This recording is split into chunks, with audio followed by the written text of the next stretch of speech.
दोस्तों welcome to Brighton academy. Brighton academy में आपका बहुत बहुत स्वागत है। आज का हमारा टॉपिक है प्रबंध के उद्देश्य अर्थात ऑब्जेक्टिव ऑफ मैनेजमेंट, जिसे हम लोग हिंदी में देखेंगे।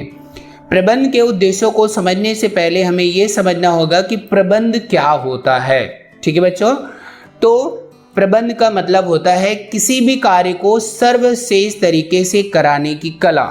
अगर आप किसी भी व्यक्ति से अर्थात अपने कर्मचारियों से सर्वश्रेष्ठ तरीके से काम कराने आता है अर्थात काम लेने आता है, तो उसे हम लोग क्या कहेंगे बच्चों? उस कला को हम लोग प्रबंध कहते हैं। ठीक है बच्चों, तो प्रबंध के अब आगे देखते हैं प्रबंध के उद्देश्य। हर एक संगठन का बच्चों प्रबंध करने के पीछे कुछ न कुछ उद्देश्य होता है। ठीक है बच्चों, कुछ न कुछ लक्ष्य होता है। उद्देश्य या लक्ष्य दोनों क्या होते हैं बच्चों? समानार्थी शब्द होते हैं, जिसे अंग्रेजी में हम लोग ऑब्जेक्टिव, गोल, टारगेट या पर्पस या मिशन कहते हैं। ठीक है बच्चों, तो अब हम लोग प्रबंध के उद्देश्यों को समझने के लिए कुछ पॉइंट्स को ध्यान में रखकर आगे बढ़ेंगे। ठीक है बच्चों, तो पहला है न्यूनतम प्रयासों से अधिकतम परिणाम प्राप्त करना। ठीक है बच्चों, तो इसका मतलब क्या हो गया? कम से कम प्रयास के द्वारा या कम से कम लागत के द्वारा या कम से कम समय लगाकर अधिकतम से अधिकतम परिणाम प्राप्त करना, अधिक से अधिक लाभ प्राप्त करना प्रबंध का मुख्य उद्देश्य है। ठीक है बच्चों, अगर हम लोगों को अच्छे से प्रबंध करेंगे तभी क्या होगा बच्चों? न्यूनतम प्रयासों पर अधिकतम परिणाम अर्थात अधिकतम लाभ प्राप्त कर पाएंगे।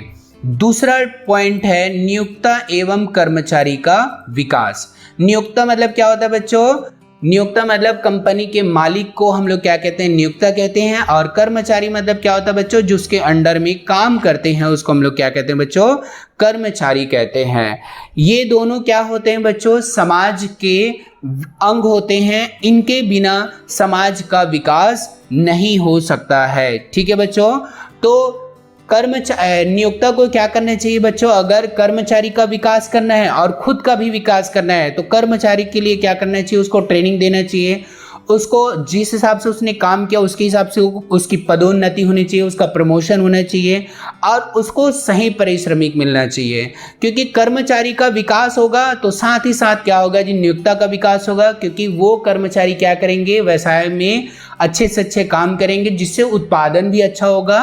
तो उत्पादन अच्छा होगा तो क्या होगा जी? इसको ज़्यादा से ज़्यादा अच्छे से अच्छे दामों पर उस वस्तु को बेच पाएंगे, तो नियोक्ता को क्या होगा? लाभ होगा। इससे नियोक्ता का भी विकास होगा। इस कारण से नियोक्ता को हमेशा कर्मचारी के विकास के ऊपर ध्यान देना चाहिए, जिससे क्या हो? उसका स्वयं का भी विकास हो और कर्मचारी का भी विकास हो। ठीक है बच्चों, थर्ड नंबर पॉइंट है श्रम पूंजी में समन्वय। श्रम का मतलब होता है बच्चों श्रमिक।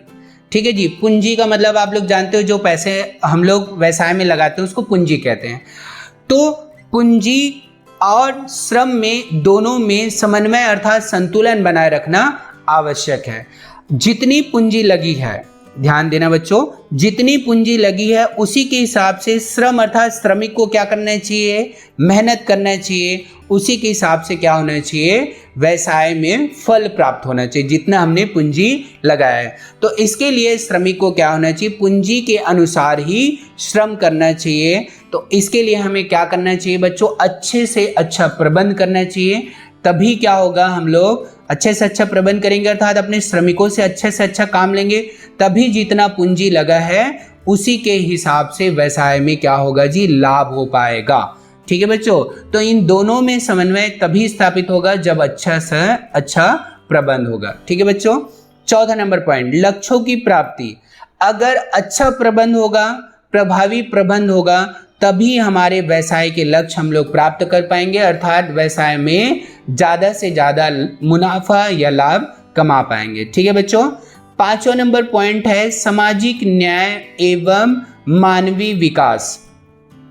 समाज का विकास तभी हो सकता है बच्चों जब हम लोग व्यवसाय में प्रभावी प्रबंध कर सके। ठीक है जी, प्रभावी प्रबंध करेंगे तभी समाज का विकास हो पाएगा। क्योंकि हम लोग क्या करते हैं जी, अच्छे से प्रबंध करेंगे तो अपने कर्मचारी को क्या करेंगे? सही पेमेंट करेंगे।